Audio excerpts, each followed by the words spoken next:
All right, guys. Noah, we'll get to your comment in 1 second. So Yeah. Trump canceled today, or not canceled, but postponed rather. You're not And live. yeah, I want to see what Oh, you you. guys think of when it's going to happen based off of what's been going on. So Noah, you were saying actually. Yeah. I'm just was thinking based of his Truth Social posts and stuff. I was a little disappointed at first, but then after all of us, reading and digesting it and everything, I'm thinking it's going to be Thursday. And the only reason I'm saying that is because he's going to give the Qataris, the UAE, everyone another day to prepare to like get everything in place. I think that's what they're trying to do. And it's also been Trump's style in the past. Like he'll say, "Oh, I'm going to give you guys 2 weeks to negotiate and stuff," and then suddenly the next day he bombards. So that's why I'm saying that's why I'm saying Thursday, because he said we were going to start bombing tomorrow. So um, Okay. that's my date. I'm sticking to it. If I'm wrong, well, I'm not a betting man. So Yeah. Pedro, what do you think? So what I'm thinking, to be honest, is the following. Like Trump is very good when it comes to doing strategies. Like you remember, I think you guys remember that Trump stated to Iran that I'm gonna decide in 14 days if I'm gonna bomb the uranium sites or not. But and then on 2 days he bombed them.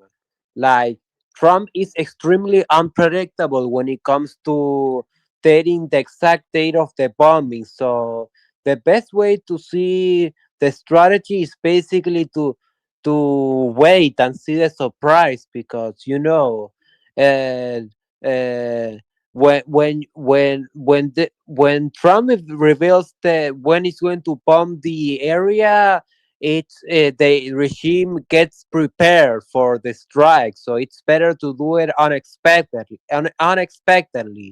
So so it's better to wait to see when the surprise strike instead of to putting dates. Yeah, I agree. He is pretty unpredictable, but it just sucks having to think that it's gonna happen and then boom, you hear, okay, well now you have to wait a little bit longer. And I'm like, oh man, can't we just, everyone wants them on, everyone. But I understand. We went through it on the earlier stream as to why we thought it might have happened. Like it could be a leak, you know, could be that they needed more time to prepare. Could be that the stock market's open. Who knows, right? Um, I'm as always, I'm super excited because after all of this is over, all the truth comes out in the future, and you're like, oh my god, that's what happened back then, and like I remember feeling like this.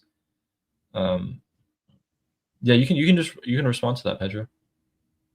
Yes, so what I want to know is that, so basically 4 days ago, like, what source did you got that Trump was going to speak at 9 p.m.? Because I heard that it was a woman who stated that Trump was going to speak at 9 p.m., and many sources started to debunk that, saying that no official sources, including the White House secretary, ever stated that Trump was going to speak at 9 p.m.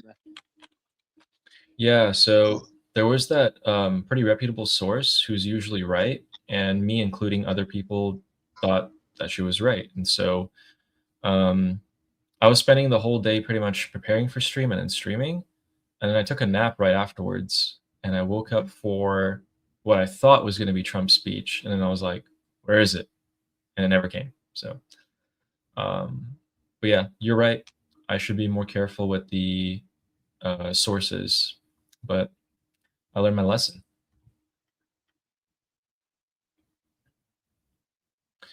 Noah, did you want to respond? uh Yeah, but then I got distracted real quick. About So, the strikes being postponed, like how we're just like, come on, do well, it already. well, well, Trump jet. Well, I'm looking on Iran International if it's okay, and it says Trump says strike delay could last 2 or 3 days or forever if Iran deal reach. And that kind of distracted me. But at the same time, we were literally just talking about, like, like, we think the strike, that this is just his mind game. Oh, now I remember what I was going to say.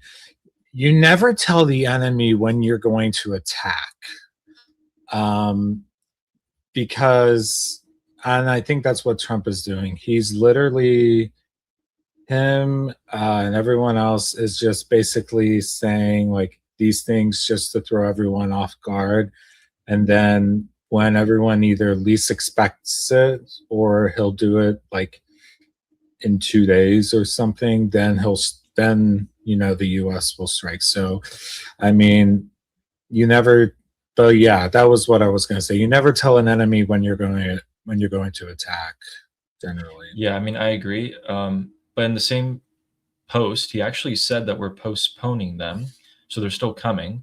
And then he said, Yeah, they're still coming. yeah, and then he said, I told Pete Hegseth, which is the Secretary of War, to make this like, be on standby for these big, grand assault.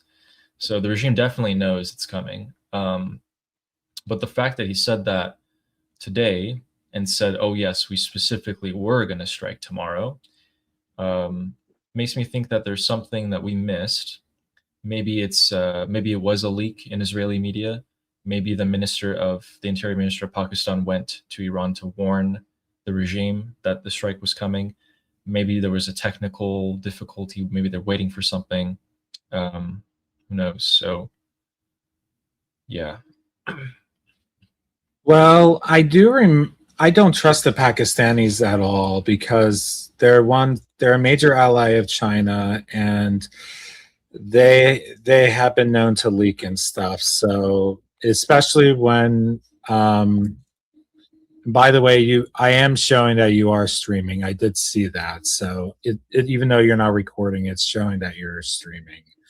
But I remember during the raid for bin Laden, one of the helicopters, they shared that information of the helicopter to China. So even though they're supposedly our ally, they've been historically close, very close to China. So I don't really trust anything the Pakistanis say, nor should anyone at this point. I'd rather trust India more than Pakistan.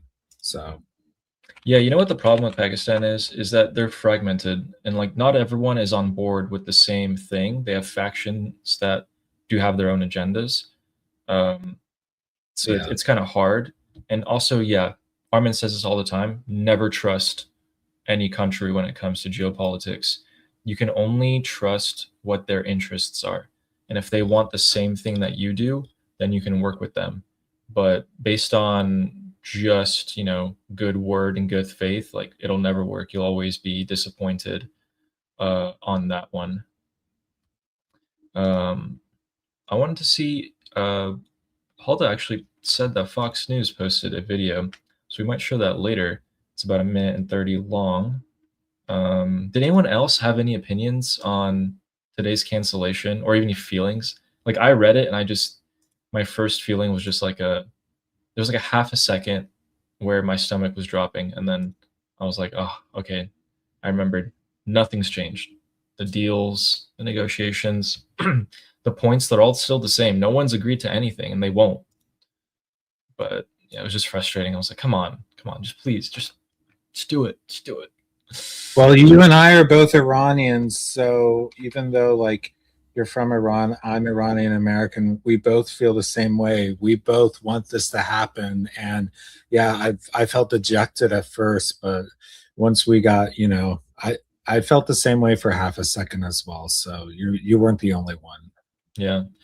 Honestly, I felt the same. I'm like, please just go for it already. Yeah, seriously. Yeah, I mean, you guys in Israel, you're also gonna have to get ready to go back to the shelters too when this happens. Oh my gosh, I you're just- forgot. You're just in an anticipation for that to happen right now, so I'd understand.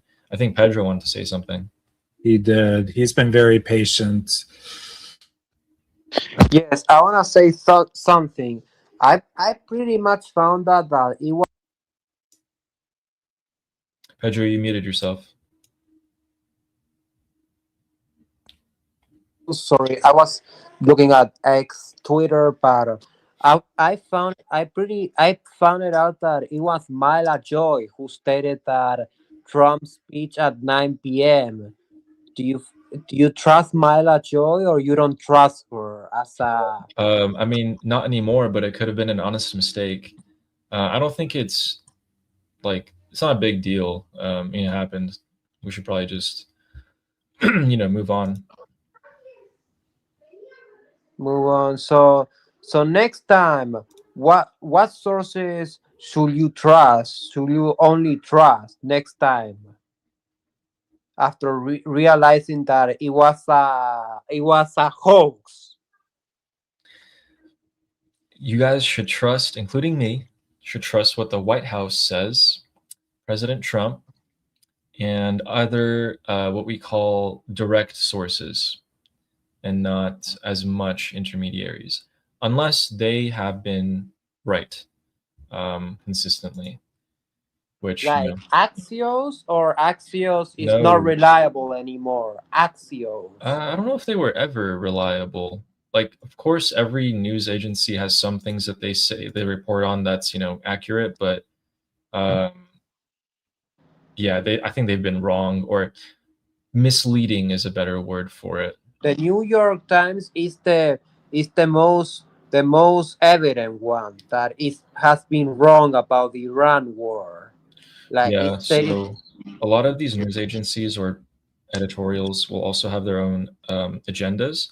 Some of them are very anti-Trump, anti-US Israel. So like the New York Times or CNN will tend to put out articles that make it seem like the United States is losing the war.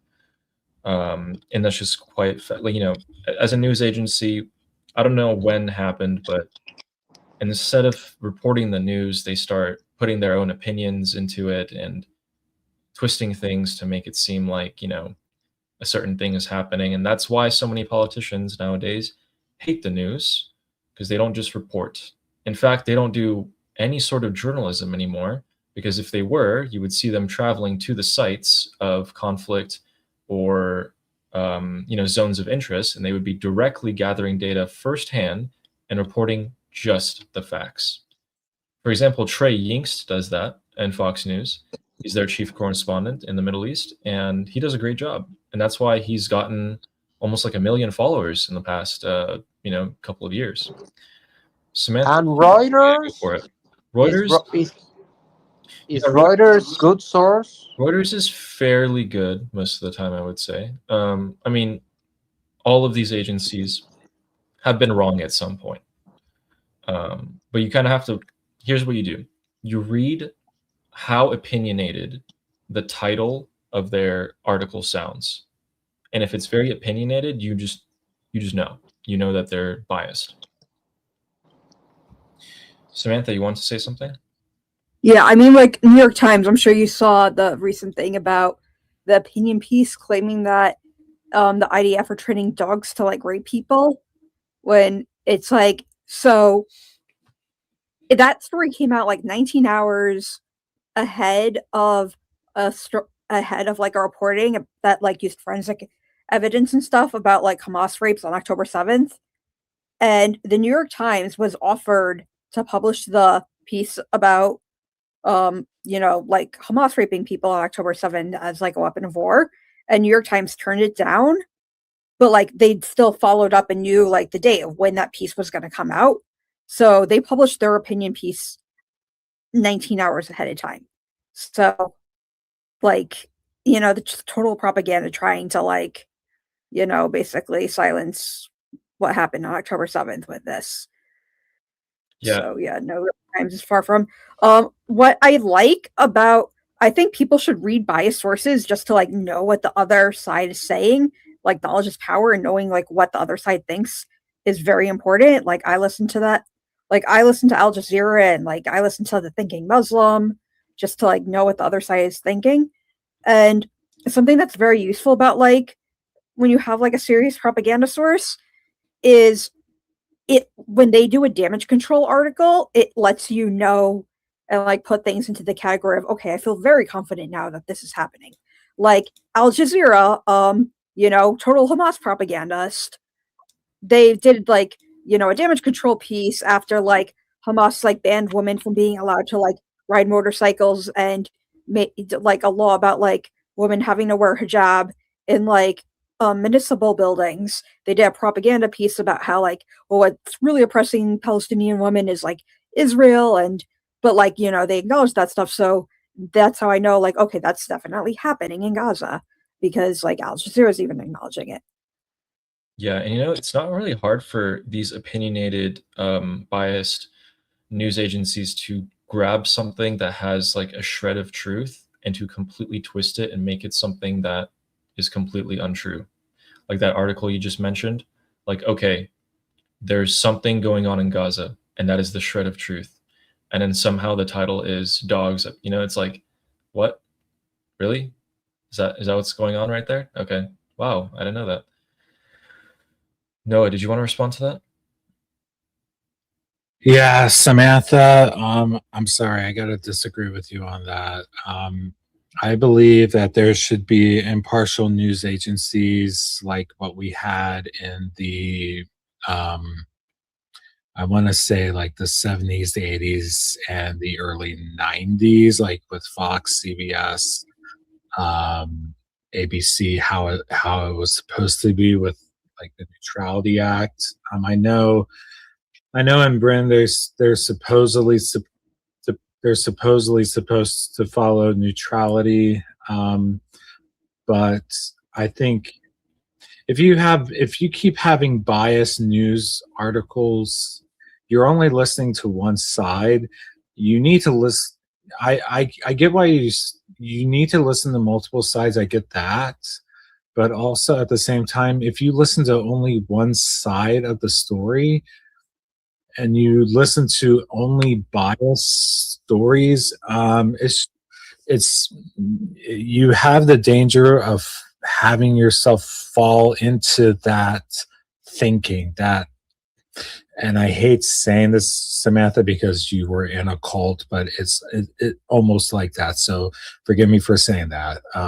So that's what makes me hesitant to think like this. Like the sources I like to watch are News Nation, BBC, and ever since the war started, Iran International. I wish I could read what Manitou posts, but also like Reuters is fairly good.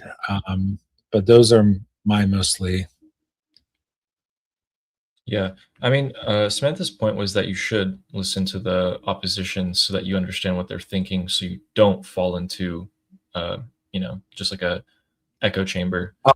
Okay. Yeah. Okay. Yeah. I wanted to ask you guys what you thought about the fact that President Trump was saying he postponed the strikes because of the UAE, Qatar, and Saudi Arabia. What do you guys think? What part are they playing in this? I think the thing is like I agree that the UAE wants the regime gone, but like I think it's possible that they could be scared of like physically being in the like I think the royal family could be physically scared of physically being in the UAE while the regime is getting like taken care of because they know that they're going to get a bunch of missiles thrown at them. I think it's highly possible that they wanted it to be delayed for a day so that like they could get out of Dodge. So, I do think it's possible that like that could actually be true, that they did ask him to delay it for a day because, not because they don't want the regime going, but they just want a day to like get out of the danger zone before. Yeah, interesting. Did anyone else have an opinion? Yeah, that's a good point. But the one thing I said during Armin's show was I think they did this to make sure that because I know the US has been flying in a bunch of equipment and stuff. So I think they're just getting, I think the UAE, Saudi Arabia, Qatar, they all asked for this delay so that they could get their defenses ready.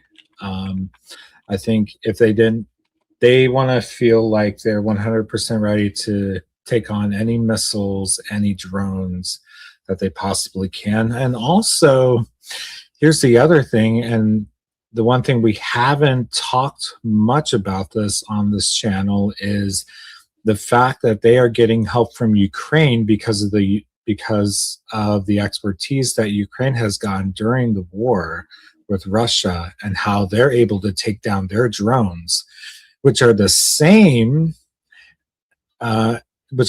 drones that Iran uses because they supplied them. So if they're able to, because it's a lot cheaper to, what Ukraine is doing to take down their drones. So I bet you that's what they're doing right now is they're making sure they get all their stuff ready, including maybe the expertise or the defense stuff from Ukraine, the United States, all of that, just so they can say, okay, we're ready, let's strike.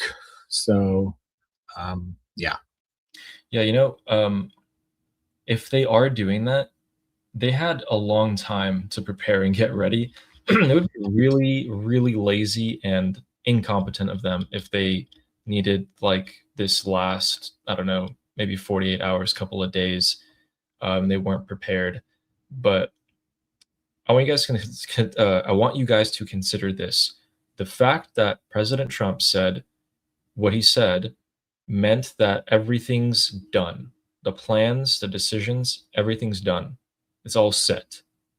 Unless the regime comes in last second and literally offers up the uranium and everything that the United States and Israel want, which they will not do, that is it. We're going to go back to strikes. So it's a guarantee. It's a guarantee. Things have been finalized. Pedro, did you want to respond?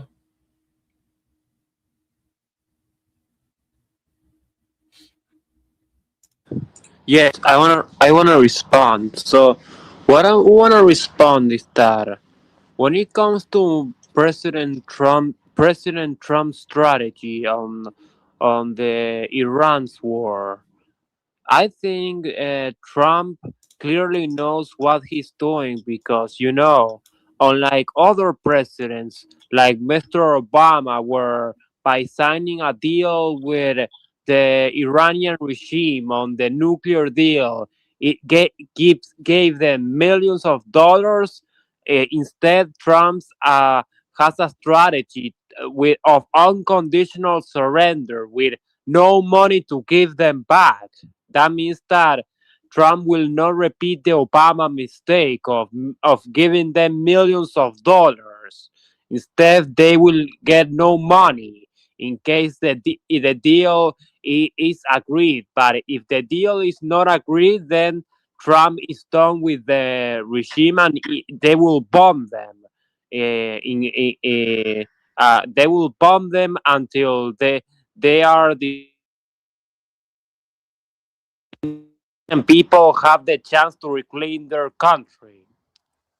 Yeah, not only are they not getting money, they are losing money. In fact, they're losing upwards of $500 million a day from just the blockade, more from the internet. And that's been hurting them the most. Actually, it hurts them more than the bombs. So, yeah, I think Noah wanted to say something. Oh, yeah. Oh, you meant one. Okay. Did anyone else see? Someone in the chat, in the YouTube chat, said, Michael Fellman said, I see it differently. The Persian Gulf allies don't want to be seen to side with Israel against a Muslim nation. What do you guys think about that? I disagree. They've already, a whole bunch of them either have secret alliances with Israel or have already publicly sided with Israel. So I think I would 100% disagree with that logic. I think it depends on what the reaction was when they publicly thanked Israel for helping with Iron Dome. I think if the average UAE citizen had a bad reaction, then it's possible that maybe they could be kind of retreating and not wanting to pull back from wanting to look like they're siding with Israel. But if the reaction wasn't that bad, then I would agree that they're probably not trying to do that. Yeah, when the news came out that Prime Minister Netanyahu visited the UAE, then the UAE promptly came out and denied it. So it does seem like they're not too keen on having a good relationship maybe publicly with Israel, but undoubtedly behind the scenes, there's definitely some stuff going on. I mean, there's a joke in Israel that Israel's essentially the mistress of the Middle East, where all those countries want to have secret defense and security deals with Israel, but want to not have it public. Julie, what do you think? I just want to say, I mean, I don't get into too much speculation about, given it's a war, what Trump says. I think he's got political and strategic reasons for saying the things he does, and we're all just playing guessing games. But with respect to countries like the UAE and that, although the UAE has come out publicly very much and very supportive of Israel on a number of occasions, these are all regimes where there is a disparity between what the heads of the regimes want or see for their future and their future stability, and what many of the people inside the countries feel about the situation with Israel and other Islamic countries. And so all of these leaders are, I mean, it's very obvious with the Saudis, but they're treading a very fine line between maintaining their tribal controls of these countries and also maintaining the loyalty of their own people. And I think that can have a bearing as well on how they appear to position themselves. Yeah. So Barak Ravid, who's been pretty good generally at reporting during this conflict, said today that Trump spoke on the phone with the leaders of Saudi, Qatar, and UAE the day before he announced what he said today about postponing them. And he said that there was a unified message from these three countries. So, which was, give negotiations a chance, because if you hit Iran, we will all pay the price for it. Which is quite strange hearing that for me, because they have been hit for it quite extensively. Saudi and the UAE more than Qatar, of course, but I don't, maybe they're fearing some sort of particular attacks on their desalination, because these countries get 90% of their drinking water from that. Also, you guys have to consider, we were talking about this, if the Islamic Republic dumps radioactive material into the Persian Gulf, that's game over. Millions of people in the Persian Gulf are going to have to leave. That's it. It's done. So that's why it's important to essentially drive the regime to the brink of destruction, wait, gather your strength, and then have a final fast executing blow so that they're not capable of scorched earth, essentially. But yeah, we can move on from that topic. We can always just come back to that. But I think it was Noah that had a new question, and then Pedro.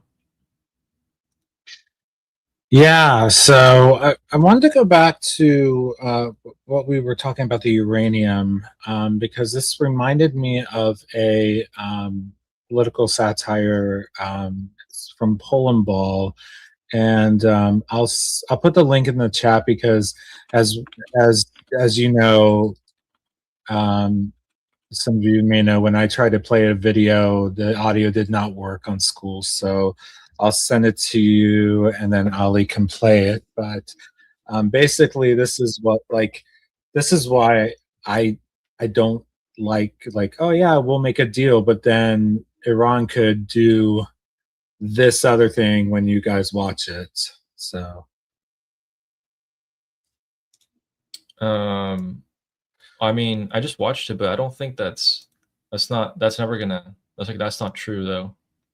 you don't think it's true? You don't think they'll go behind and get, go to Russia and say, I'll give you this amount of money for the uranium and then get that? So No, that wouldn't be possible because the whole premise, the humiliation that the extraction of the uranium is going to do, and the point of it is that the United States and Israel send in ground troops to go to the nuclear facilities, check all of them out, make sure there's no highly enriched uranium, and then take whatever is there out. And the regime supporters are going to be like, we just endured decades of sanctions and announcements and speeches of we're going to be a nuclear power and we're going to dominate the world. And we suffered for what? For you guys to just fold as soon as there's 3 months of a conflict? And that would be disastrous for the regime. So they would never give up the uranium, in my personal opinion. They would never do it. They might, maybe, in some world, agree to not enrich it for a period of time. But in that case, President Trump would never accept that because remember, he's been crapping on Obama a ton, and Obama did that exactly. So much less the United States giving the Islamic Republic money to get the uranium out. That would just, don't worry, that would never happen. okay. Well, that's fair. That's fair. That was my main worry.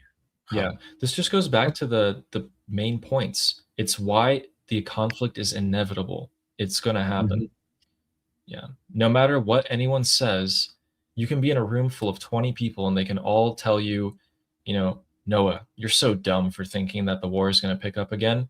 And eventually, after some time of hearing that, you're going to start believing it. You're going to be like, oh yeah, I mean, I guess people say it. So no one's made a deal. We've been negotiating for 4 months.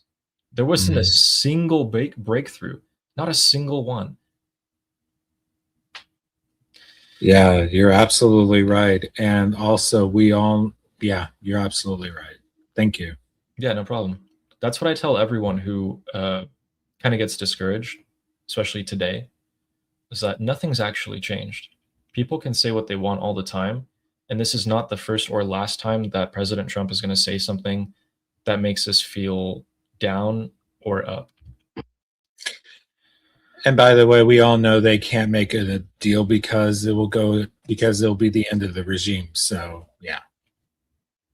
Yeah, Pedro, what did you want to say? Yeah, what I want to say is that have you ever met Goldie Gamari personally? Goldie. Goldie is a famous politician.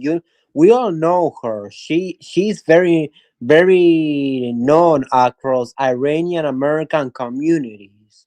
Goldie Gamari. Yeah, she's Iranian Canadian, but no, I've never met her in person. I don't think Armin's met her in person either. And that's. But did you spoke to her? Have you ever spoken to her? Why are you asking? This is because Goldie speaks to Armin very frequently, and that's why I'm just asking that to check if you have spoken to her on the Zoom along with Armin. Because she's famous. I mean, yes. I'm just gonna keep everything that happens on the back end a secret. It's okay. Probably just better that way. But if you're wondering if, I'm assuming that you're asking that because you want me to go on their show. No. Okay. It's just out of curiosity because Armin always speaks on school Zooms.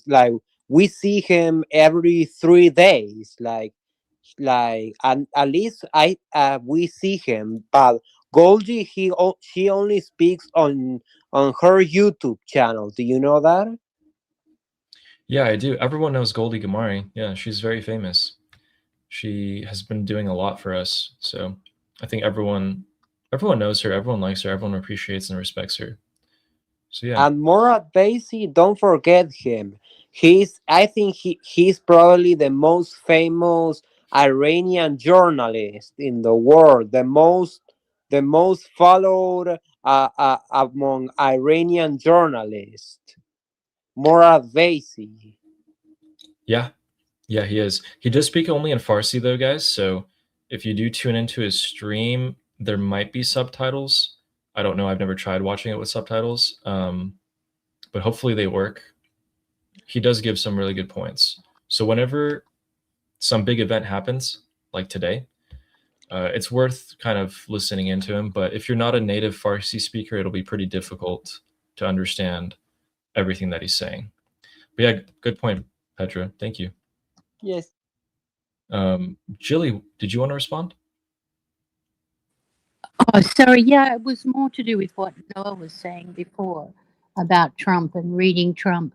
And I think one of the things that I feel about politicians generally, and that people make a lot of mistakes about, is they pay a lot of attention to what politicians say rather than what politicians actually do. And I think the key, I mean, I see it all the time. People project, they say, oh, Trump intends to do this or he intends to do that. And then when he doesn't, they say, well, he's unreliable, because they've read into it a situation. The reality is, what counts, in my opinion, is what any politician from any side of political side actually does. And what I'm seeing now is a continuing build-up of military assets in the Middle East, and that tells me that Trump is not walking away from this. That's how I would read that.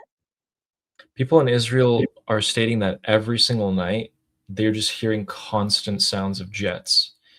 And the airspace in the Middle East is clear, which means that people do think the strikes are about to start. The Persian Gulf Arab countries, some of them have been building like defenses around their oil refineries and other such important buildings. They build like these net scaffolding structures to stop drones from hitting them. Every sign, including the one that you just said, where there's just more equipment, more troops getting in there, which has now exceeded twice the firepower that we had at the start, which was February 28th. We now have over twice that. So you're right. It's the best argument. Just tell people, hey, look at what's actually happening and don't be so swayed by what people are saying. Some people who we know, may like to confuse people. They may say a lot of things so that if they say another thing, it sounds normal. And you're absolutely right. I always say that. Sherry. Hi, Ollie. Hey. Thanks for being here. On that point with two comments. Trump does love, when it comes to foreign affairs, he loves to keep us guessing. He just really enjoys that. Drives us crazy, but he loves to keep us guessing. Also, I think he learned a lot when it was about a month ago, I think, where he had there was an announcement of some sort that he was going to attack a certain facility, and then the regime surrounded it with women and children. So sometimes your rhetoric or the things you say, you're testing them. Yeah, So I don't know what he has up his sleeve, but I know he's serious. Yeah, someone actually in the group discussion chat said that they confused me for 2C TV. Well, I don't know if we look alike, but speaking of 2C TV, he always says his famous phrase, take Trump seriously, but not literally. And what I personally think is that President Trump has people within his own administration that are not entirely on board with him. And if he confuses everyone, including, us, people in his own cabinet and his administration, then there's no way anyone else would be able to figure out what he's trying to do, which gives him freedom to do whatever he wants to do. He can postpone the strikes whenever he wants. He can also strike whenever he wants. He never said, I will strike. He never said, I won't strike. He gives these, statements that are very gray and in between. And yeah, I mean, the proof of that is actually that they fired a few generals. I always like to say a couple of weeks ago because time's been flying by, but I think at this point it's been like over a month and a half. So people in his administration are not entirely on board. Some of them who joined his campaign thinking, okay, he's going to, have a pretty cool, quiet presidency, whatever. I'll join, I'll build up some prestige for myself so that the next president comes along and I'll have a higher position, are now like, whoa. January started, boom, Maduro, Iran. We're having these talks with China, like the Russian-Ukraine war is taking a turn, like everything's changing and what's going on. And undoubtedly, a lot of these people probably not completely loyal to him anymore. We do know who is loyal to him. Pete Hegseth, Scott Bessent, even JD is not he's like 90%, not like 100%. So he has a lot of political navigation that he has to do. And I wish it wasn't like that. I wish it wasn't. It's been my gripe with American politics. And his first administration was, compared to this administration, he was like milquetoast.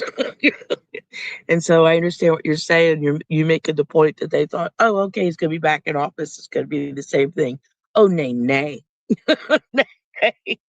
He learned a lot losing that election and watching things go on. And, he learned a lot about even people that he thought were Republicans. He knew there were never Trumpers, but he learned a lot. That's a really, really great point. Yeah, thank you. Yeah, he's definitely learned from his mistakes. He can't trust everyone, especially from the amount of lawsuits and impeachments that they tried to do to him using people in his administration before. Yeah. We have a new member, Yashar, who wants to talk about arming the Iranians and how it could work. So Yashar, go for it. Hey guys, can you hear me? Yes. Hey guys. So sorry, I'm from Australia. So usually the timing doesn't work out for me to be here. I usually just watch live on YouTube. So here's the thing about arming the Iranian people. We just hear people just talk about Kurds and Kurdish and all of that. But what I'm thinking is that if you wanna pretty much free Strait of Hormuz, or a bit more specifically Bandar Abbas, you need somewhere around there, because what usually when I think about how IRGC would respond is that the worst of the worst, which to me is that nearly any kind of missile or drone that they're gonna have, I assume that they're gonna hit that area with those missiles. So that this is what my perception is about the IRGC. So what I'm thinking is that instead of doing bringing the weapons from for example Kurdistan, or smuggling them in, we can use it in, for example, Sistan and Baluchistan, because I had some experience. I've been to Baluchistan a couple of times. The Baluchi people, first of all, they are armed fairly enough. They know enough to use weapon. So many of the assassination that we saw, for example, the last one that I saw is that police car is passing by and 4 people jump out of the car and they shoot him. If you look at their clothing, they are Baluchi. So they're doing this for a while. In the past protests in Iran, every single one of them, except the Line and Sun revolution, if you look at it, every single time, the first place in the whole country that was the internet was shutting down and they were using the live ammunition was Baluchistan, mostly Zahedan area. And another thing is that, first of all, they are Baluchi, so they are minorities, but also they are Sunni Muslim. They are religion minorities as well, and they've been under a lot of oppression, definitely way more than the rest of the country.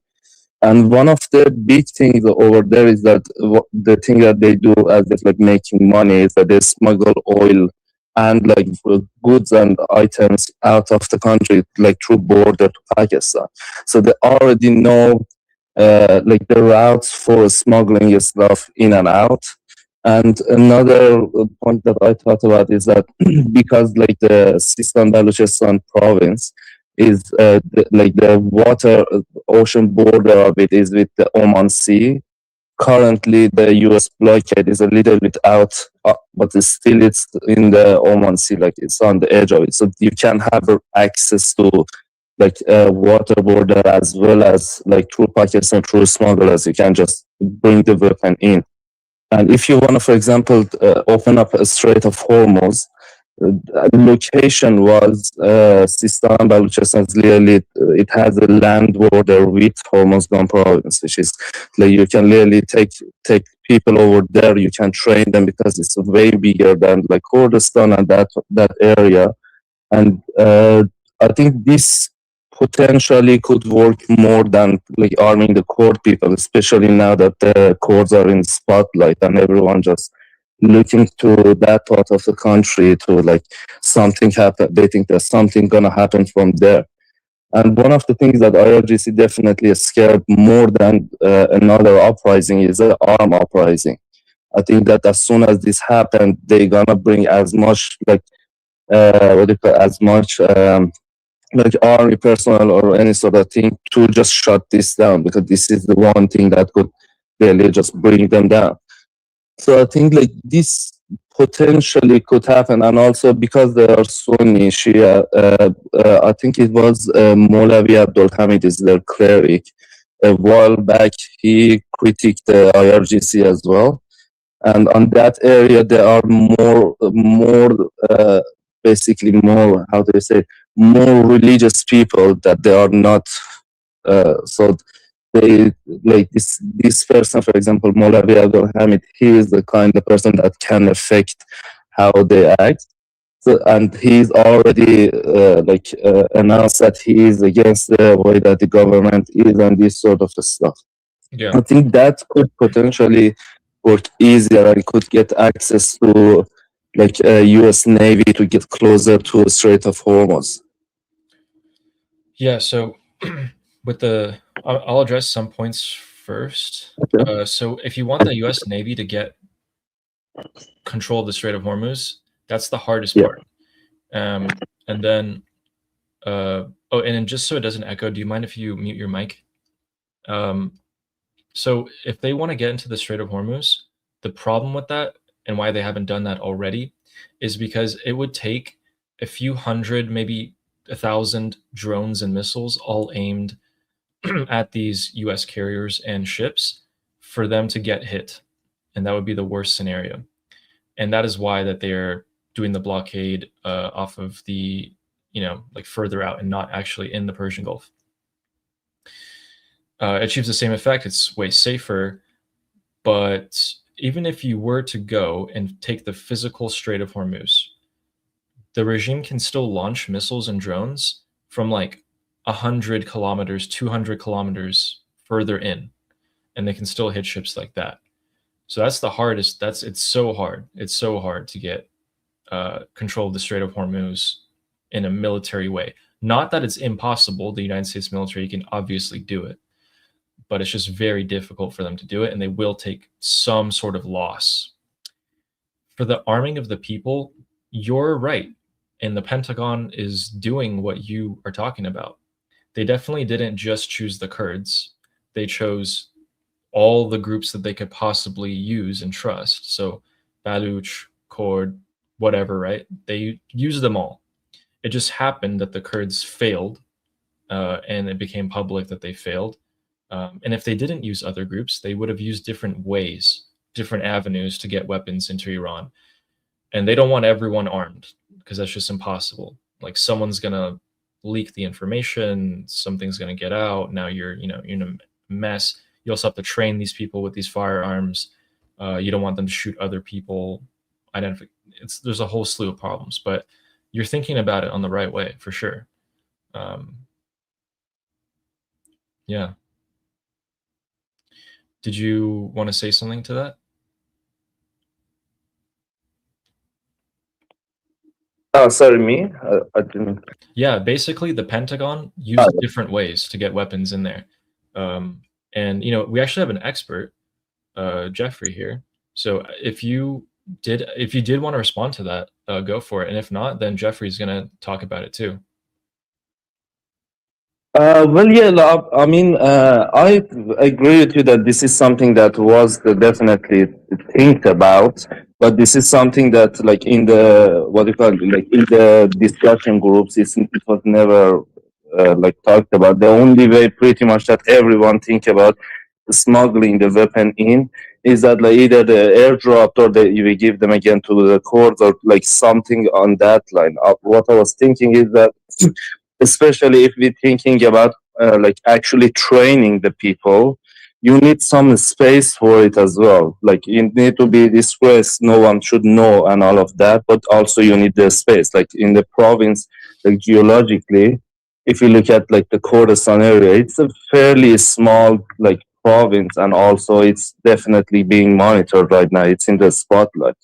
But like the way, like my own experience with the Baluchi people is that they are armed, they know how to shoot people, they use it because not necessarily because they're against the government, but Yeah. because they're doing a lot of smuggling. Yeah, I see They what you know mean. how to use weapon and this sort of stuff. So that would be a bit more suitable in my eye. Yeah, you should actually listen to what Jeffrey has to say about this. So, okay, the idea of arming Iranian anti-mullah Iranian resistance. There's all kinds of issues. So the idea that you're going to use a regional like area, it's almost like you're trying to do the anti-mullah version of what we did with Contras, training them in a country that was bordering Nicaragua. Here's the problem with that. So, like the Baloch, I'm going to mispronounce it because I don't speak that language. There's like the existent reality on the ground. This is not a theory. You have the Jaish, that's like a radical Islamic terrorist organization that is very much in the region. So you have that. It's not an ungoverned space. I doubt Pakistan would even allow it. And, like the Pakistani Balochistan is already plagued by its own separatist insurgencies. So you have the BLA and all this other stuff.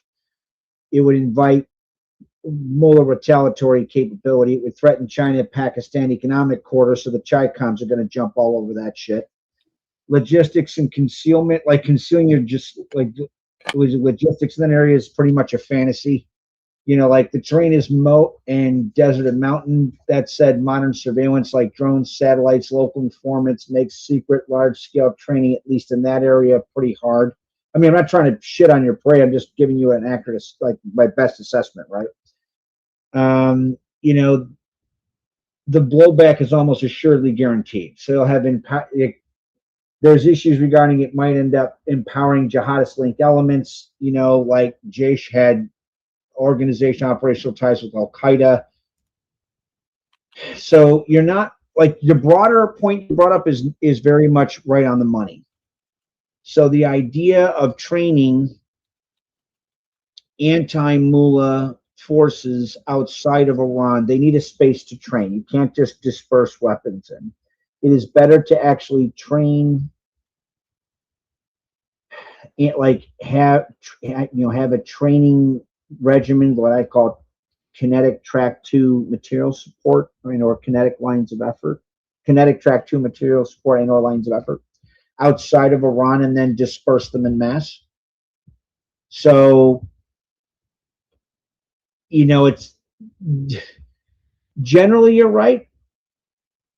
Like broader, very much accurate. Like train them outside of Iran, train them up. It's going to take between 8 months and like between 8 months, so like, or 55 weeks, a little bit more, if you want to have very effective counterinsurgency and or anti-death squad kind of forces that would be able to then, in a very clandestine manner, swoop and swarm through Iran actively seeking out Basij and IRGC execution elements and killing them before they kill Iranian people. Like, you're right about the fact you can't, we may end up having to just disperse weapons everywhere, and that's like a last ditch effort. That's like, like an oh shit response to like just we're like equaling the playing field for everybody. The Mullah regime has dispersed AK-47s and RPGs. Essentially, the Mullah regime remnants are trying to do what Saddam did right before the conventional phase of Operation Iraqi Freedom, when Saddam Hussein's Ba'athist regime let all the crazies out of prisons and created Bedouin Saddam terror troop centers of gravity and all this other shit. Like, I get where you're coming from, and we are definitely pursuing lines of effort on how to effectively arm Iranians, the Iranian resistance, which has to be done. It has to be done a very specific way. You're right about, like, it's better to train them and equip them outside and then send them in. I just don't know if Baluchistan is, and forgive me if I mispronounce that. Ali, if I mispronounce, I need your help, buddy. Is the best spot to do that. No, you're saying it right. So then basically, yeah, so you're saying it's too difficult. Like, you're on the right path. It's just too difficult. It's too much resistance with that idea. So then what would you suggest, Jeffrey, if we didn't have like 8 to 12 months? What if we just had a month? A month? Yeah. Yeah.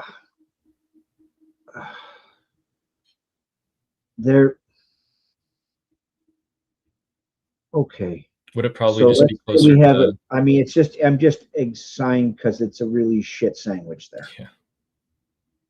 If you have a month and you're like just trying to give people the very, very, very, very, very bare minimum of like, okay, this is your weapon system. This part is the dangerous end. This is how you flick it from like safe to fire, and this is how you load it. Hopefully, not shooting off your foot, right? Like, it's like even the Contras had between 6 and 8 weeks of training, and that was like checkered, right? Like, there's things you can draw from Contras. I'll be sending you something on that I sent some other people here.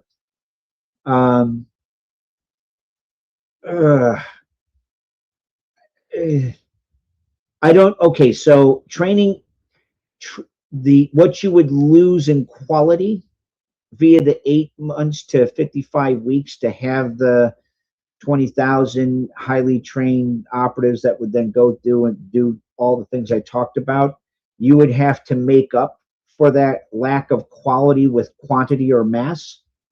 And with that increase in quantity or mass, you are also going to eat a shitload more of attrition, which means a lot more people are going to die. And we may end up being forced to, clearly the regime remnants is trying to set it up to force that hand. Like, oh, if they're going to fall, they're going to burn Iran to the ground and just turn Iran into like, a shittier, fucked up version of, say, the sectarian violence that was involved in Syria. To counter that in the month, if that's the time constraint, then the best option we have would be mass deployment of fully autonomous weaponized drone swarms and boxes in the main urban areas of Iran, and just blanket that shit and have the drones go throughout the buildings, hunting down besieging IRGC as decisively as possible, while the Artesh, Immortal Guard, and other anti-Mullah remnants were pulling general security on the street to stop the besieging IRGC assholes from like driving down the street in pink-painted technicals like Durka Barbie with the Shuka machine guns. That would be your best bet. We actually talked about that in the after show yesterday, and I was like trying to do some back of the envelope number crunching. Actually, who was it that helped me? Somebody had helped me. Forgive me if the name escapes me. They were very helpful with that, and we used like, okay, this is how many of those we assess we would need to like very much end the war in Gaza in like 6 weeks, right? Remember we talked about like Legion X and Elbit and all of that. So like I was like, give me the top 11 cities where you had the most like genocide committed, and then give me the geographic regions vis-a-vis, compare them to how big Gaza is. And that gives you like how many Gaza level drone packages you would have to have. And I mean, it's quite a bit. I don't know if we've produced that level. We're already ramping up and we have the machines to do it, to be sure, like the replicator program and all these other stuff. Me and a lot of other guys have been pushing for it. Here's the challenge. It's not that the technology's not there, it's there. It's not that the machines to build them aren't there, they're there. It's ensuring unadulterated supply chains regarding your raw inputs, like Chinese Communist Party chips that have onboard hardwired malignant code that allows them to track or disable shit. That's one of the issues we're having. So that would be your best bet, would be a tech fix approach towards solving that problem. If you only had a month, I mean, even if you were going to go like bare minimum Contra level training, that's like minimum 6 weeks. And even then that's, you know, like, I mean, the Contra program was successful in a lot of ways. It had some problems. It has a checkered past. You know,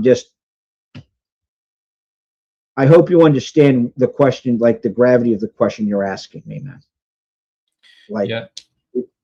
I'm sorry I don't have a better answer. The reason why I'm not as articulate as I should be is because that answer is really fucking soul crushing. That's a better answer than anyone here could give. So thank you very much. Guys, Jeffrey is our expert, and he has a lot of life experience to add on to that. So we appreciate him a ton, or at least I very much do. Yeah, so Yashar, your answer is, at the worst case scenario, you just throw weapons into cities. Yes, some of the regime supporters are going to get them, but there's more Iranian people, and they will also get them. That's the worst case scenario. The best case scenario is that we have a full year to train up people like me and you who live abroad outside of Iran for a year in like the United States and Canada with full-on military, like Green Berets, Rangers, go through all of that training, then get sent to Iran and continue on with the, these death squads, essentially. We are somewhere in between that, most likely. Sorry? Outline that, or I can give a basic overview of that, what that would look like. Yeah, Yashar, do you want to know what that best case scenario looks like? Yeah, sure. I mean, I would happy to learn. Yeah. So the best case scenario, at least as I and a couple others can see it, is that we've identified there's a certain amount of people with, like, Americans and Canadians of Iranian descent, and within them, the ones that work pay 100 hours a week every week, and in 22 weeks you're able to build 12 fighting facilities that would be able to sustain non and lesser kinetic lines of effort, which directly support the kinetic lines of effort I'm going to get into indefinitely. So each fighting facility has like based on domes, right, that have a particular focus. So you, in the non-kinetic line of effort, it does things like pre-bunking, debunking, like Mullah remnant propaganda. They do things like lawfare and filing lawsuits and all that stuff. You have 14 desks manned by 3-man teams. You have 3-man teams for each one of those desks, so you have it 24 hours a day.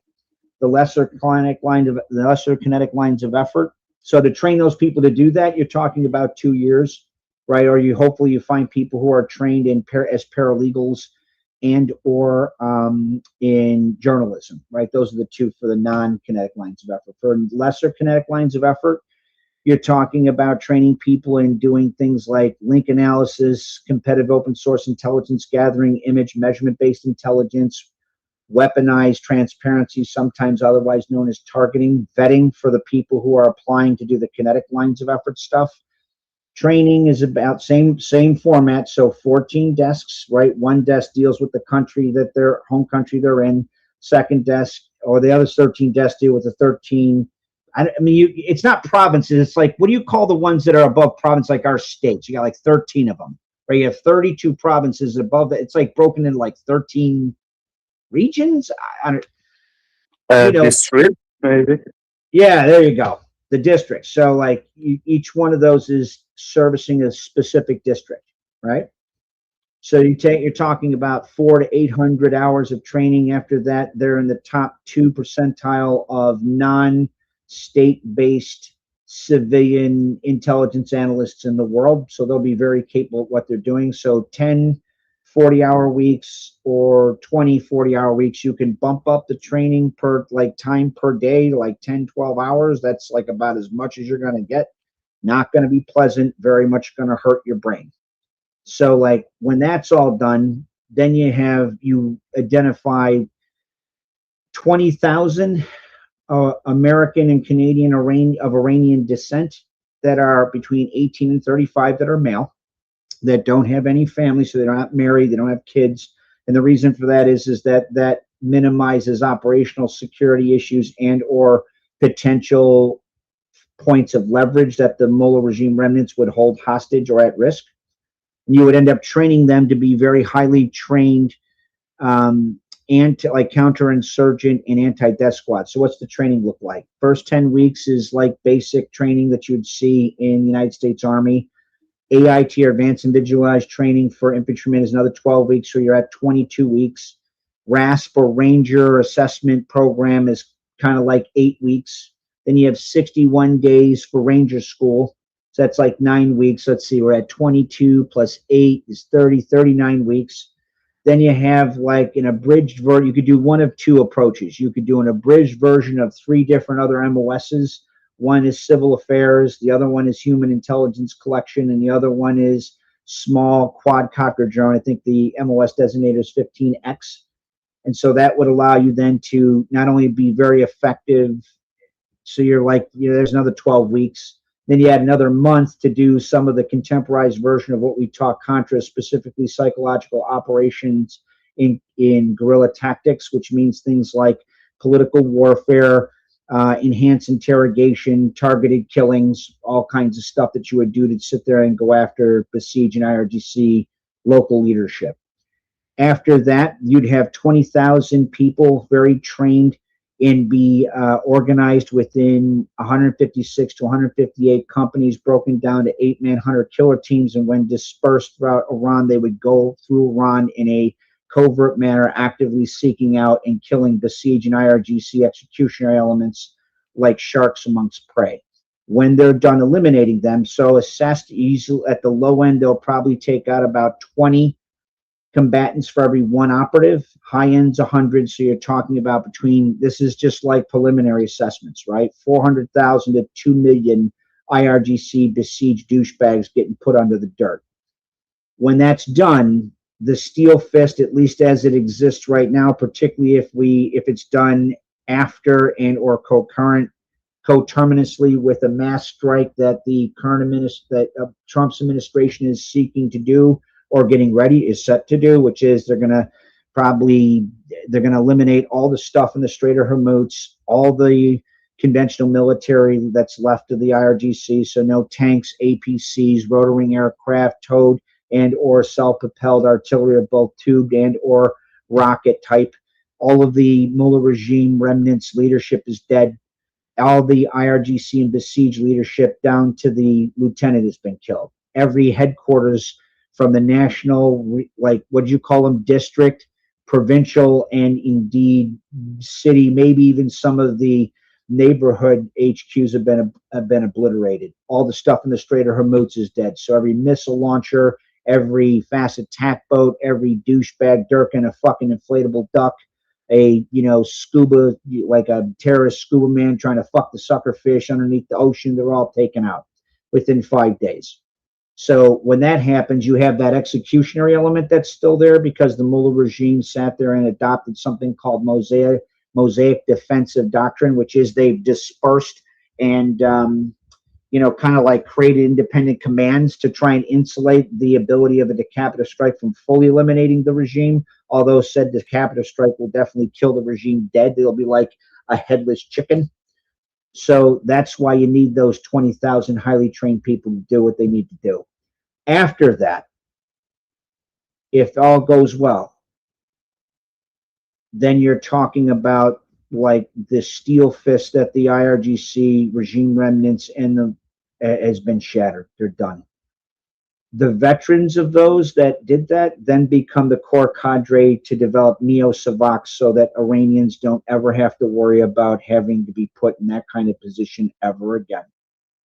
That's pretty much it in a nutshell. I mean, as far as like equipment to equip each company of lawful unconventional fighters, you're talking about a little over $1 million.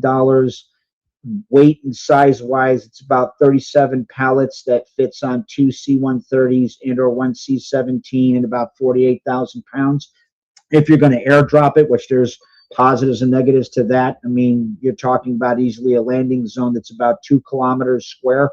So there's an issue there. It's better to train them and have them carry their stuff, or at least as much of it as you can, on their back as they're dispersed en masse into Iran. And I don't mean like, wow, we're doing like a D-Day, like conventional landing. These aren't conventional forces. These are people that operate in a clandestine manner to actively hunt out, kill, besiege IRGC death squads before they can continue to slaughter Iranian women and children. Hopefully that gives you a good overview of kind of like what's envisioned. Thank you, Jeffrey. Yashar, I'll summarize it for you. That's the best case scenario.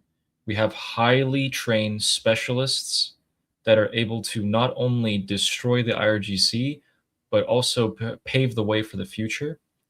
And the way that they'll do that basically was what Jeffrey was talking about. You train them outside. Once they're trained, you send them inside, and these guys will just obliterate the IRGC. And you slowly take back the country city by city. If we don't have that much time, we're going to fall in between the worst case scenario and the best case scenario, which is right now, the Pentagon did use multiple avenues to arm people, and they did the best they could. And we're going to see everything happen at the same time. So Jeffrey was saying they're going to spend 5 days and just get everything in the IRGC, boom, gone. Everyone who didn't leave, you're a target, you're going down. And this time, the strikes are going to be they're not going to take a month and a half. It's going to be 1 week, and they're going to be like 4 times as intense. You do that, same time the people come out with weapons, same time there's drones in the air helping them, you have your highest chance of success, which would mean Prince Reza Pahlavi and Mossad also activate their assets. Everything has to happen at the same exact time. We don't want people to die needlessly. You only want casualties if you're a commander, if you know it's absolutely necessary. There is no other way to go around it. So thank you so much, Jeffrey. Yashar, sorry to make you wait so long. Oh no, it was all. So that's like pretty much. I'm very thankful from Jeffrey to like teach me this, and that's obviously very good information. But the thing is, like, my assumption based on this was that we are in a very limited time. So what I was thinking is that, okay, if we are like very limited on time, if this gonna happen during like this war, is that you pretty much you pick the people who already know how to use the gun, and this like little bit of like training was that Ukrainian forces with the drone thing. And another thing is that because based on this air quote gas leaks that's happening, is that, okay, these are obviously most likely they are Iranian Mossad agents that they are using the drone. So this kind of like training already, to some extent, already happened in Iran. So there definitely like some ways to do it. And this, again, these are my assumptions based on if you want to do it right now, is that pick a group of people that they already know how to use weapons, and then you just train them. Pretty much the same thing that happened to Bashar Assad, like in Syria. So this was my assumption for what do you call it, for this specific, for pretty much right now.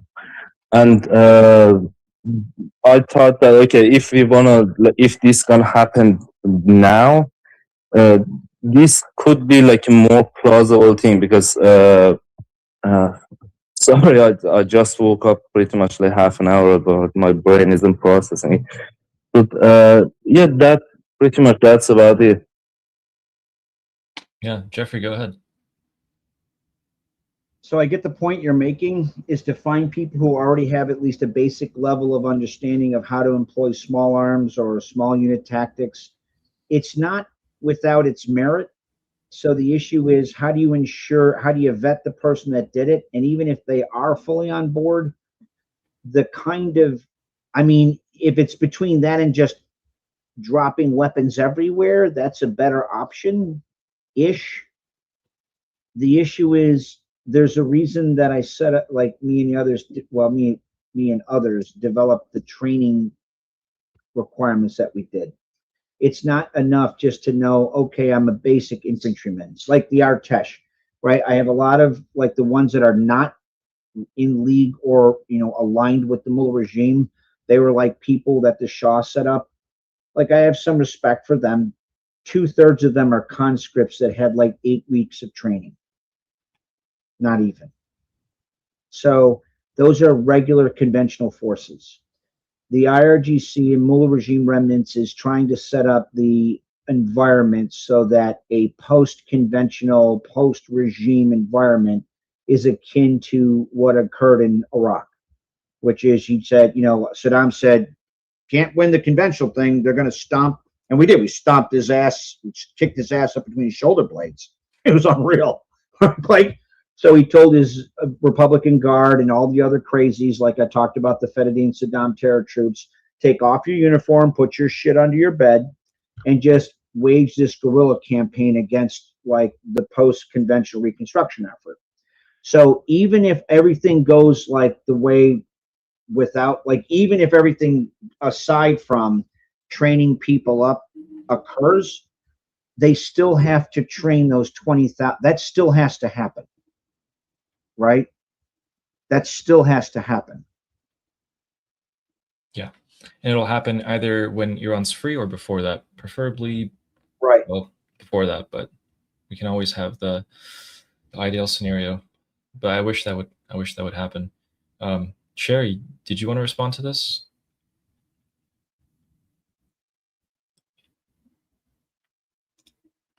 Is Sherry here? Sorry, did you say me or Sherry? I said Sherry, but you go for it. I did. Oh, no, it's perfectly fine. But because the only thing, like the only reason that I'm bringing the Baluchi up is that I spent a part of my mandatory military service over there. And like this, of course, the vetting process is definitely a big part of this whole thing. But the way that over there usually works between the people who are armed is that it's more like a tribal frame, if I may say so. And pretty much almost every single tribe, they lost people to IRGC. So it's more high likely for that to happen. But I get the point that if this kind of thing happened, it's most likely gonna end up in chaos. So that's completely fair point. Yeah, true. Also, someone asked, "Isn't Balochistan the area where they're trying to arm the regime supporters?" They're actually trying to arm the regime supporters everywhere that they can. But the propaganda that they were showing on national TV made it seem like there were so many of them and they're doing it everywhere. It's not true, but it seems like that. So it's not just Balochistan. And actually, the Balochistan clip was very funny because the woman in that video claiming that she was going to shoot Trump brought her own family rifle. It wasn't even state issued, but yeah. We have a question from Michael. Michael, if you're still here.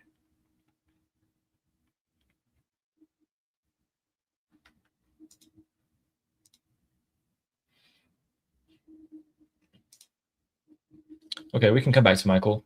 Halda, did you want to ask a question?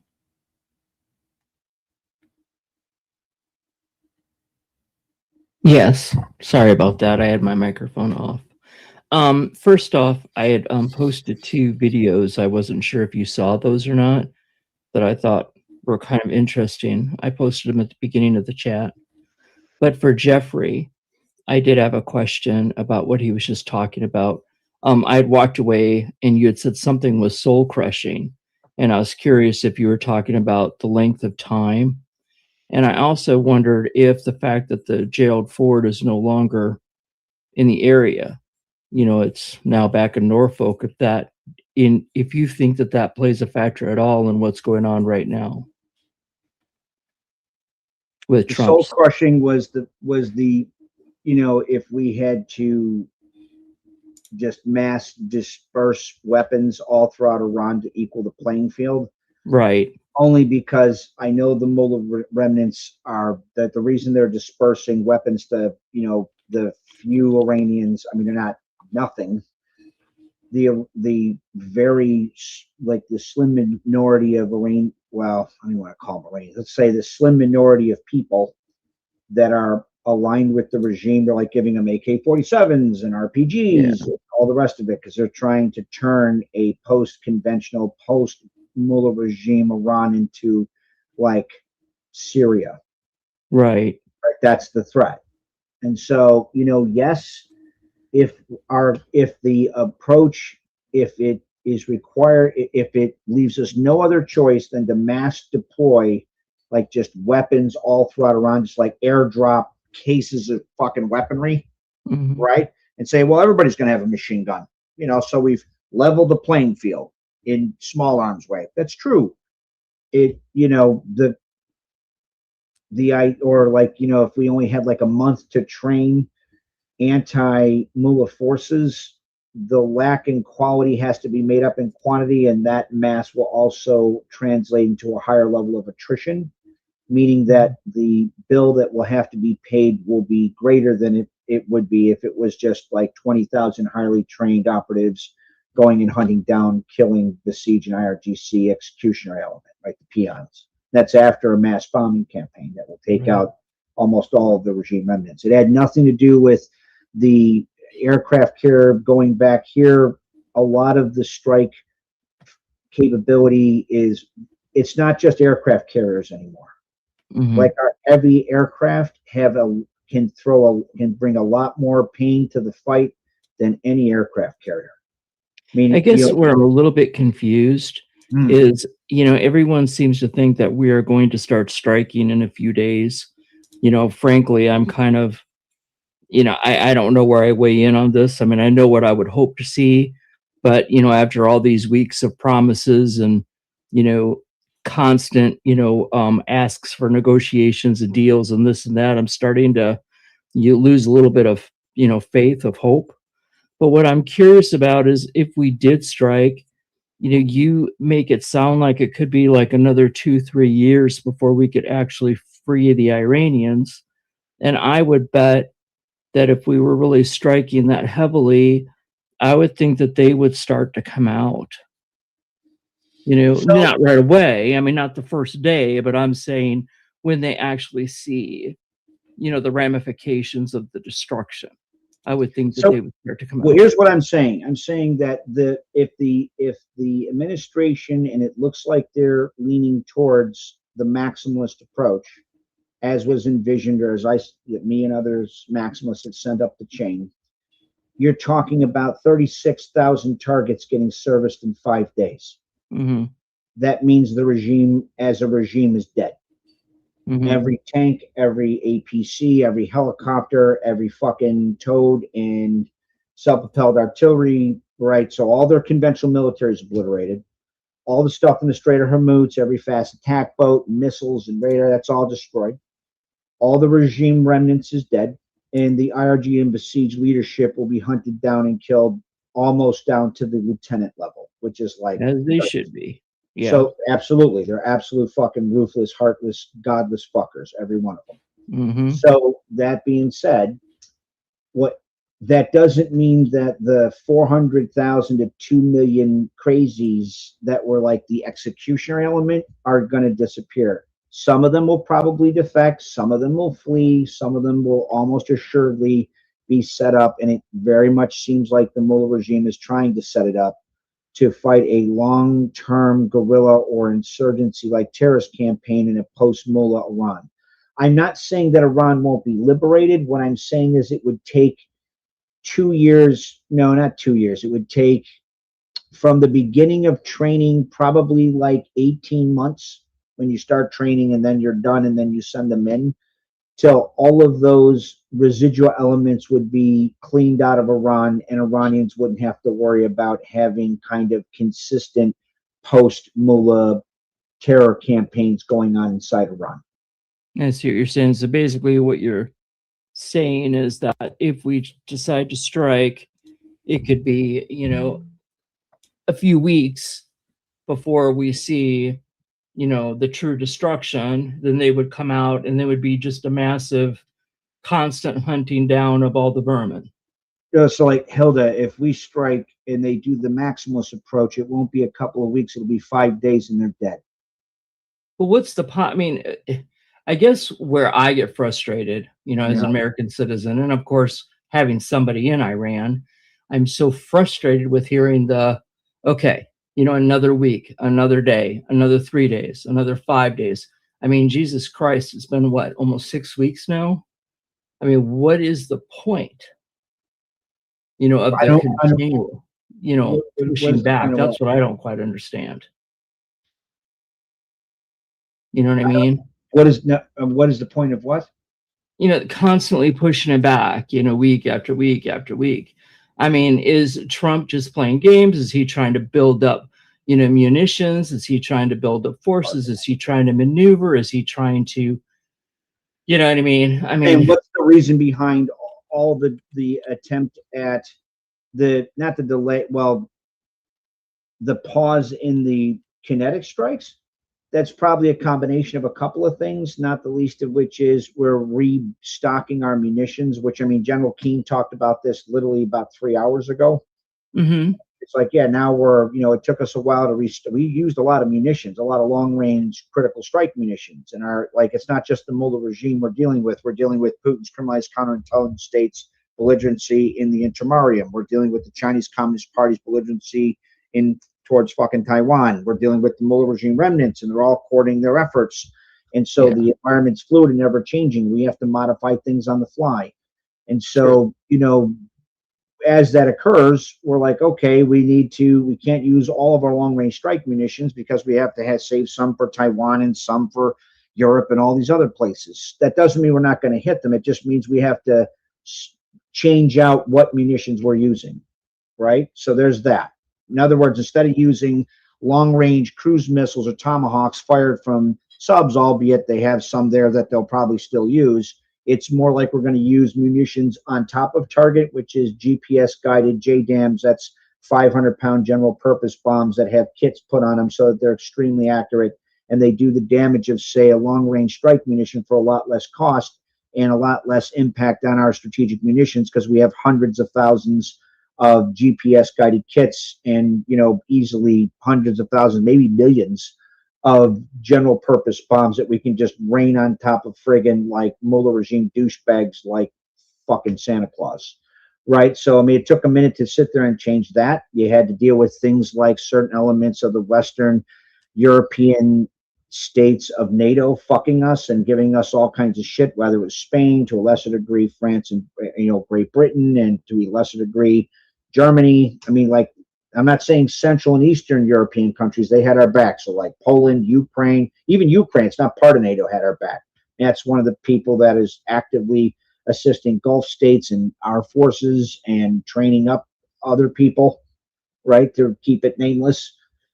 Yeah, I mean, I'm just saying certain elements there, like the Western European NATO's member states of NATO, not the people that live in their country, just some of the political elite class definitely fucked us. Like, there's no doubt about it. Spain fucked us.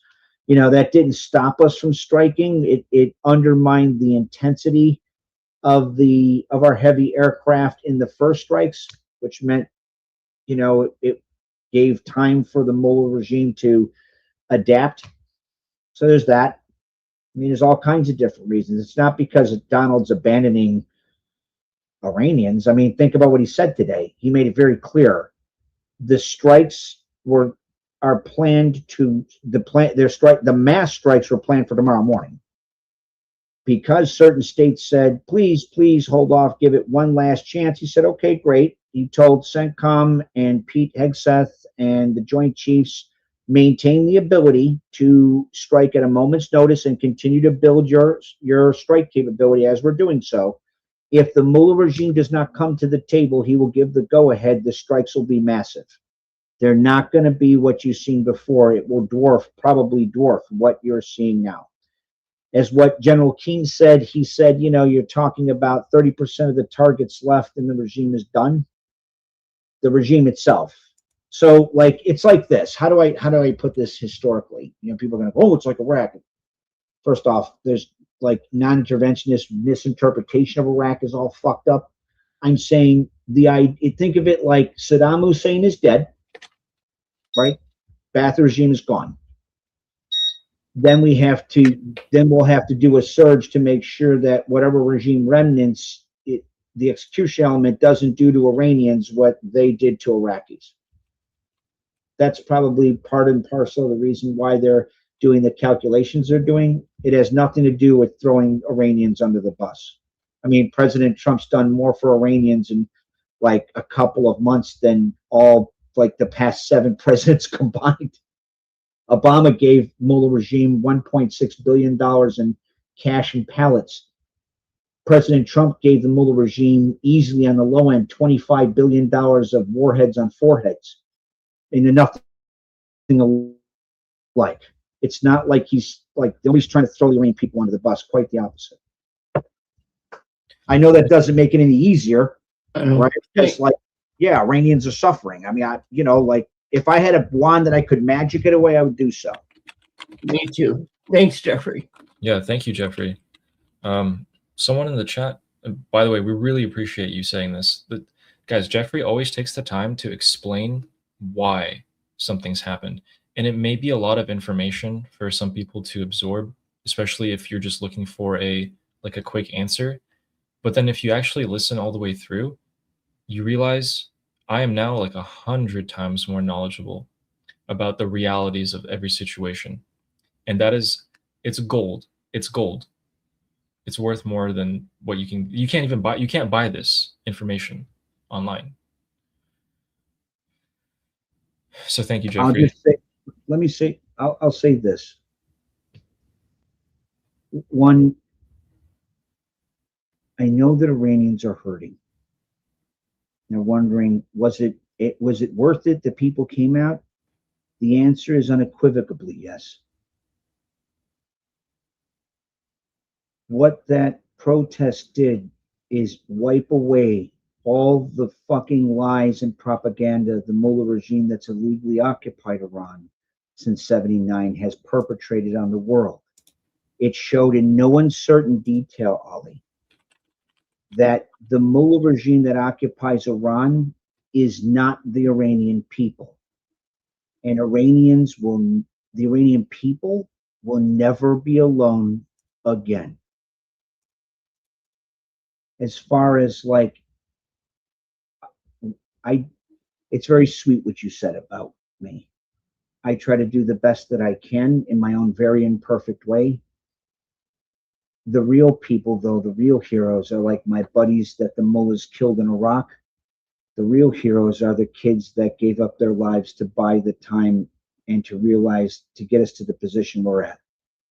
And I only do what I do to be, in my only very imperfect way, to be worthy of those people. So it's not one way, kid. Thank you. Yeah, thank you, Jeffrey. I appreciate you, Jeffrey. Thank you. We all do. I'm not picking on you when I ask you questions. You can pick on me all you want. My wife will be very happy. All right. Well, now you open the door. Okay. Someone in the YouTube chat had a question, and they asked what is the state of concern that if the IRGC realizes it's over, they just do if we can't have it, no one can. Yeah, they can. That's like something I've been thinking about since the beginning. And there's a lot of different ways that they can do it so that they permanently cause damage. Which is why right now we make them think that they have no idea, right? They think in the regime supporters think Trump's backed off. He's gotten cold feet. He's scared and he's backed off, which is the complete opposite of the truth, okay? If the regime thinks that they're going to stay alive and they're gearing for this long-term war, drag it out as much as possible, then they're not going to come and just dump nuclear material into the Persian Gulf or water supplies or poison food. So you get them to a point where they're sufficiently weakened, like right now, they're starved of money. And then you just execute them. You do a powerful executing blow and finish them off. Everything you got all at the same time, that's it. Then they have no organized ability to permanently damage the landscape or the environment or the people. But there will be unorganized resistance, and that'll probably continue for years. So we're going to have to deal with that, which is why Jeffrey was saying we do have to train those 20,000 people regardless. And their job is to basically take care of Iran in the future in any way. I see that Michael's back. Michael, did you want to ask your question? Yeah, Go I for wanted it. to ask. First of all, thank you everyone, by Ali, for inviting me here. Have you guys heard anything about the San Diego Islamic Center shooting? I know Tusi was broadcasting it. Yes, we did, but no more than what the news is reporting, which is basically there was the two gunmen, and it seems like they, from what we know so far, I didn't check the news over the last like 2 hours on that, but last I heard there was 5 casualties, like 5 people dead from that. And some people are wondering if that's the same Islamic Center where 2 people who committed 9/11 were also attending back in the day. Which is, I mean, I don't know what that means, but yeah, that's all we Because I know. live in San Diego, and it came out that it was a 17 and an 18-year-old. One was like Hispanic male, and then another one was like an American person, I think it seems. But they haven't touched too deep into it as the motives as to why. Like I totally like, if it was a plot from like the IRGC, because it's a Sunni mosque and they're not Shia, but I don't want to make any assumptions. But my condolences goes out to those people. As someone who is like a fellow Christian, I don't I don't wish like things like that would happen to other people regardless of their denominations. Yeah. Someone said May I respond to that? Yeah, 1 second. Someone said 1 security guard and 2 staff died, as did the 2 shooters who shot themselves. Other victims are in critical care. All right, thank you, 26. Yeah, go ahead, Sherry. Is Michael still here? Yes. Michael, thank you so much for Yeah, I'm saying here. that. I appreciate that so much. I am a Yeah. Christian also, and I'm not wishing people in a worship building being gunned down Yeah. or any of that violence. And if they're Christians, people who claim to be Christians, who were the ones who carried out that attack, I will certainly, I'm already condemning it, even if they are, but I'll do the same even if they are Christians. I'm not defending that kind of behavior, and I appreciate you saying that. And I think that's exactly what separates not just Christians, but most people from your hardcore Islamists. But thank you for saying that. I appreciate you saying that. I agree with you 100%. Yeah. And also I'm gonna put the article here. It gives the name of the 2 suspects that were killed.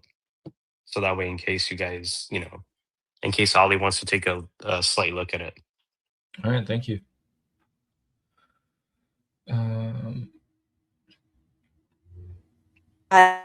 Like someone Also, I had doing one last up like question, Ali. it's bad. Oh, wait, Samantha, 1 second. Let Michael say it and then go for it. Sorry, Samantha. Ali, so I saw the state propaganda TV from the IRGC of this TV like news anchor guy shooting around with an AK-47 inside the studio. Is that just propaganda, or would you actually believe that the common citizen would support the IRGC. The common citizen definitely not. So keep in mind, in a country of 90 million Iranians, there's probably 5 million that support the regime. The other 85 don't. And so the common citizen just statistically will not pick up an AK and start shooting into crowds of people, much less like the humanity of that. But some of these regime supporters, which is why they're handing out these weapons in mosques, is that they're very fanatical and they're very extremist. So some of them might actually do it, and a lot of them will be armed, but I don't think it will be enough of a force to really like tip the scales. It's basically a last-ditch effort. But the extremists will. The regular citizen, no. Samantha, you want to say something?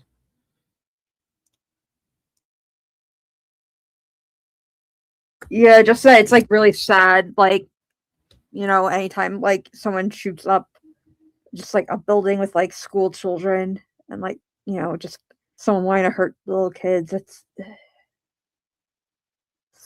like always sad. Yeah, innocence. Someone asked if we covered the Truth Social post that Donald Trump reposted. So Mark Levin posted about the War Powers Act, and Donald Trump posted that on his Truth Social. So I'm thinking we go over that tomorrow. I'm sure Armin and Goldie will go over that first thing in the morning, which you guys should definitely tune into. But I was thinking we wrap it up in the next few minutes. I'm going to summarize it for you guys, though, in case you're wondering, because it's a lot of text. Basically, Mark Levin is making the... Oh, Goldie covered it. Okay, cool. Well, in case you guys didn't tune into that, the general gist is that they're making the case for how this War Powers Act is not really a thing. It's not going to affect them, and it's not going to get in the way of what needs to be done. So that's the TLDR. But yeah, that was a great discussion today, guys, by the way. Thank you.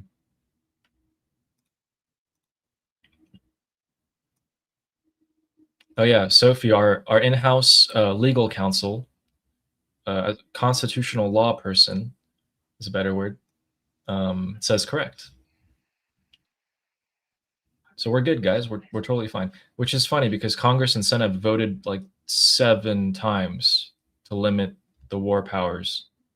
So I guess even if they do approve it, I mean, the president has what, veto powers, and then it's not going to work anyway. So,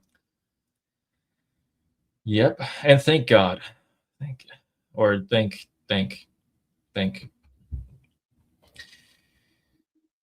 But yeah, guys. I was thinking we wrap it up unless someone had something to say.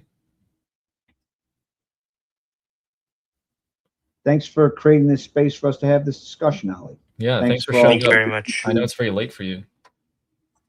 Thank you, Ali. Yeah, I of left course. the link in the chat, Ali, Cool. about it. It gives the name of the shooters. Yeah. All right, I'll take a look after.